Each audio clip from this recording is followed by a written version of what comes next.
மரபு தொடர்கள் ஒரு மொழியின் புதையல், ஒரு மொழியின் பலம்.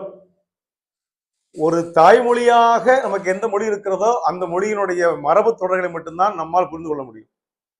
நம் தமிழ் மொழியில் உள்ள மரபு கூட சில நேரம் நமக்கு புரியாது. ஆங்கிலத்தில் எல்லா மொழிகளிலும் இருக்கிறது. ஆங்கிலத்தில் கூட இருக்குது. He has kicked his bucket அப்படிம்பா. ஹி ஹேஸ் கிக்டு ஹிஸ் பக்கெட்னா அவனது வாளியை அவன் உதவி தள்ளிவிட்டான் என்று பொருள் அல்ல, செத்து போயிட்டான்னு அர்த்தம். செத்து விட்டான் என்பதற்கும் பக்கெட்டுக்கும் என்ன தொடர்பு இருக்கிறது? ஆனால் இடியம்ஸ் அப்படிதான் இருக்கும், மரபு தொடர் அப்படிதான் இருக்கும்.